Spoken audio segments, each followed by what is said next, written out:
Hello, YouTube. It's me, John Avenger, once again. Avenger, not Adventure. Sorry about that. I haven't slept in a while. But anyway, this is another Action Adrenaline Month review, and this is a movie from that was made in the late '90s, released in the year 2000. It's the American version of the film. This is China Strike Force. Yes, I'm going to review a movie about China. Get over it. All your Asian hate people that didn't want to a review of China. I mean, I did. I just reviewed Kung Fu a few days ago, so I wanted to do this one. China Strike Force came out in the year 2000. It's got pretty good cast. You got Mark Dacascos as the lead villain. You got Coolio, who's more of a rapper, and he's called Coolio in this movie. And it's from the director of Rumble in the Bronx, Super Cop 1 and 2, which 2 was just a spinoff with Michelle Yeoh.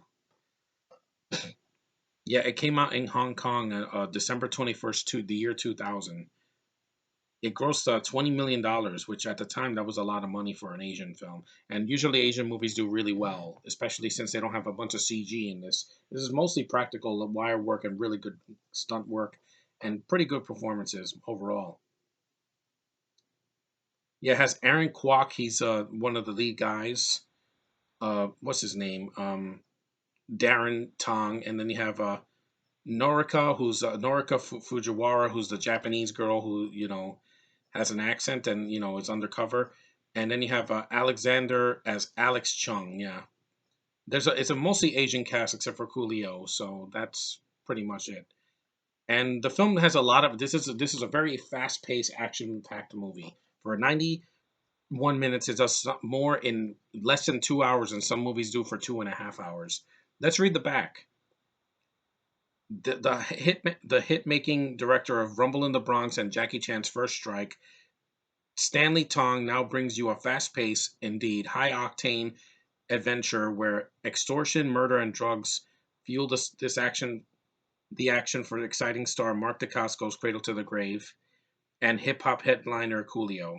A renegade cop with his own rough edge way of fighting crime, Darren Tong is on a mission to take out the vicious and greedy local mobster Tony Lau, Dacascos, and his cutthroat ring of drug smugglers.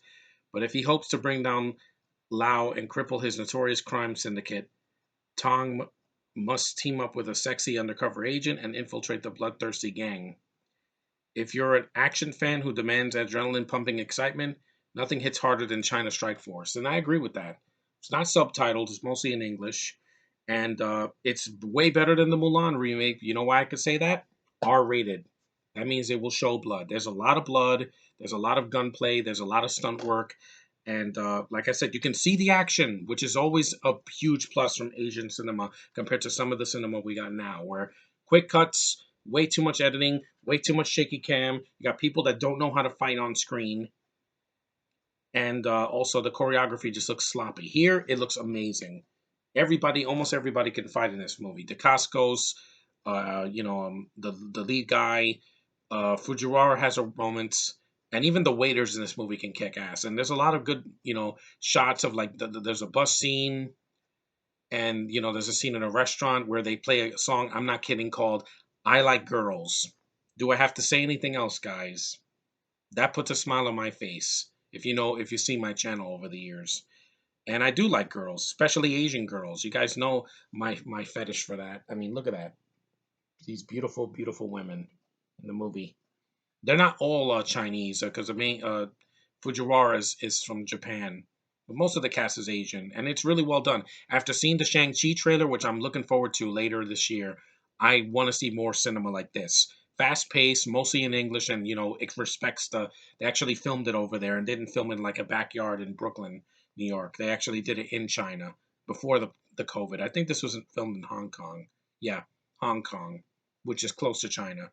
And there's some really good shots of Hong Kong. They show the city, they show the people there, and it's well paced. It doesn't drag ass like some movies I've seen recently. Um, while it isn't perfect, I think there's a lot of cliches. There's some one liner. She says, "I'll be back," because Arnold was around at that time.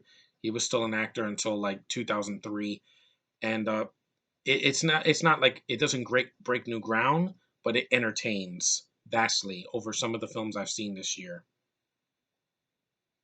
It got an audience score of 29%, but I don't care about that because audiences they never even heard of this movie.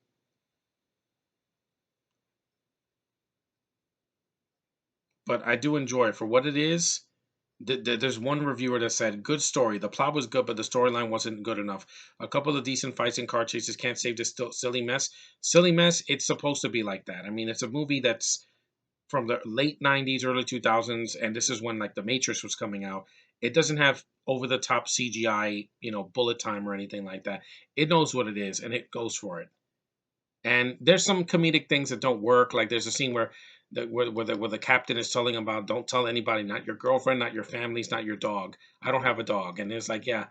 And there's another scene where he hits him. He goes to prison and he talks to Noriko or Narika, and then he hits his head on some freaking bars, and that's supposed to be funny, but it's not bad, guys. It's a good action movie. Like if you're looking to be entertained, you can't go wrong with this. I mean, it's a very entertaining movie. I'm glad I finally got it on Amazon.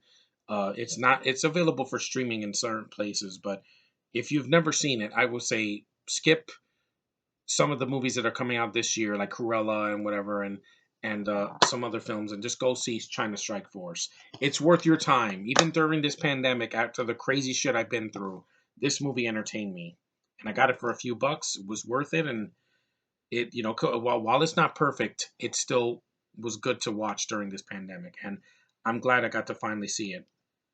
And what's the most important thing about a movie? If it's rewatchable, I would definitely rewatch this any day over like Mortal Kombat Annihilation or something like that. It's not that bad. It doesn't have horrendous CGI and horrible lines and bad pacing and way too many characters. This movie has enough characters to get through, and it works.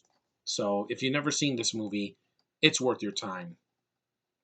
Uh, and if you don't like it, I can understand this. It is low budget. It's not like the biggest budget, but it looks good. It looks really good, and it's worth your time. So it's China Strike Force for the win. Extortion, murder, revenge. And I'm not going to spoil too much if you haven't seen it. So that's my review of China Strike Force from the year 2000. Better times compared to now. Thanks for watching. Take care, and I'll see you in the next review.